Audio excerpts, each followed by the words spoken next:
You want answers? I do, yeah. I think I'm entitled. Okay. So here's how I asked the question. I just want to let you know, here's how I asked the question. I see the Niners right now are approximately, because Grandy, I did an aggregate of what you found and what I found. You found -5.5. I found -4.5. Correct. So I said, I see the Niners are approximately -5 against the Jets. If Aiyuk were for sure not going to play in the game, how would the spread change? Ready for the answer? The answer is, he says, 5 is actually a holding neutral position because we don't know. And if he plays, slight tick up, 5.5, maybe 6. Bettors will decide that with money.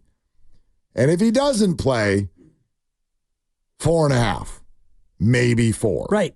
Okay. So 1 point either way, plus or minus. But point and a half, right?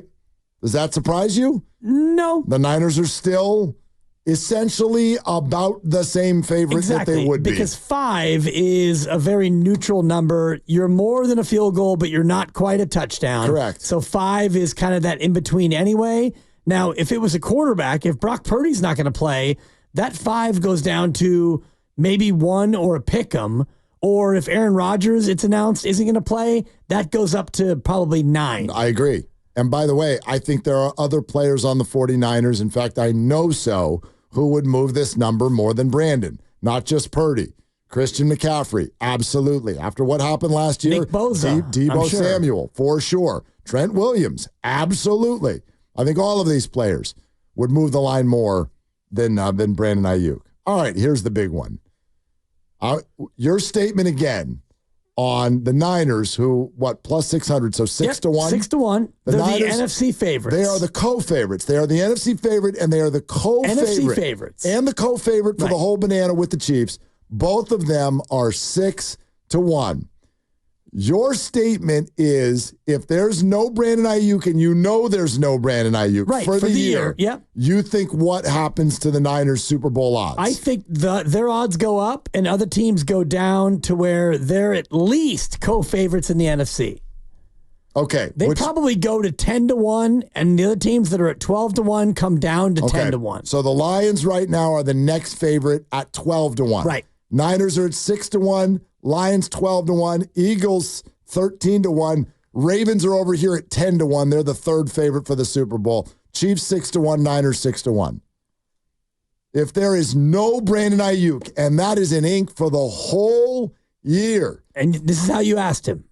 I'll read you the question. Please. If Aiyuk was off the Niners for the year, how would Super Bowl odds change? I currently see them at plus 600.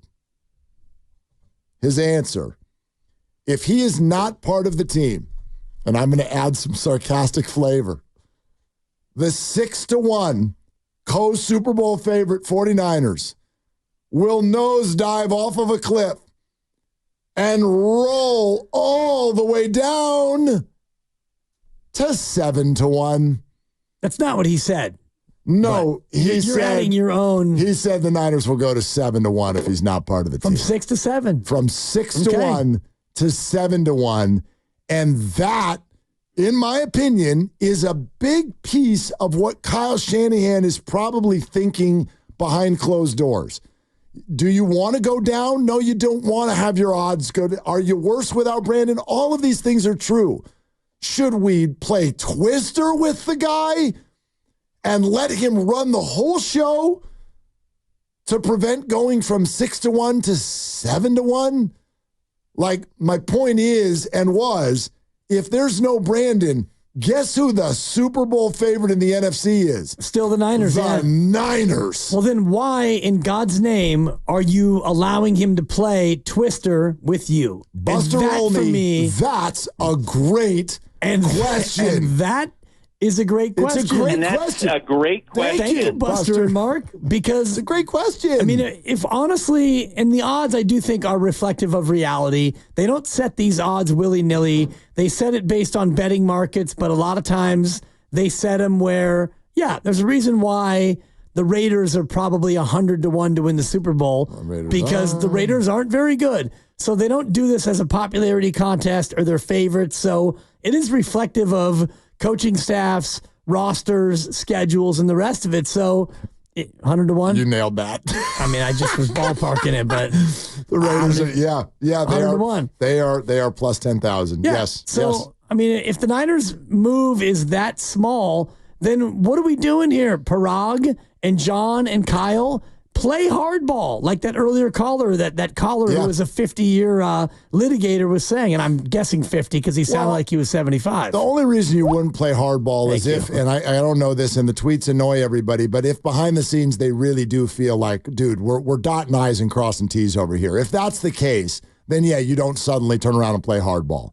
But if he's at the same time, if you're sitting here, like John Lynch said a week ago, where it's like, why is he not signed? Like, I wish I knew. If that goes on a little bit longer, yeah, you might try that. Hey, before Kyle Harrison comes on, you want to play a fun game? Yeah. You just nailed the Las Vegas Raiders at 100 to 1. I got no ding for it either. Game show music, please, if you would, Mark Randy. The Raiders are 100 to 1 to win the Super Bowl. There are 1, 2, 3, 4, 5, 6 teams who have worse odds to win the Super Bowl than the Las Vegas Raiders. Can you name them? 6 teams worse? 6 teams with longer odds to win the Super Bowl than the Raiders. We're up against it, so I can't do my usual. Let's do it quick. Can't be a cogitation sensation. No, but come on. The Panthers have got to be one of them. Ding. The quarterbackless Patriots have to be one. The worst on the board. Ding. My guy Danny Dimes and the Giants, they're no good. Ding. And the Commanders, they stink as well. Ding. He's hot. Man. How about, no. Well, how about, calamari in the Arizona Cardinals. Woo! You can't. That's incorrect. No? No, plus 8,000. I'm sorry. Yeah. We got a little time for you to, let's play 2 strikes. That's 1 strike. Yeah. Go ahead. Go ahead. Yeah, or 2. Go ahead. I should have probably gone with the hapless Broncos. Ding. That is correct. There's one more. 1 team. 1 team. I love this man. He's a ginger. And despite Justin Jefferson, I just don't think they're very good. Got to be the Minnesota Vikings. Boo-boo. I said boo-boo. Yeah, I'm sorry. That is incorrect. They are plus 8,000. Oh, no. We were looking for, somewhat surprisingly, the Tennessee Titans. Oh, crap. The Tennessee Titans at plus 15,000. Tennessee Oilers. So sorry. 150 to 1. Thank you for playing our game. Thank you for playing. Please exit right over here going to your left.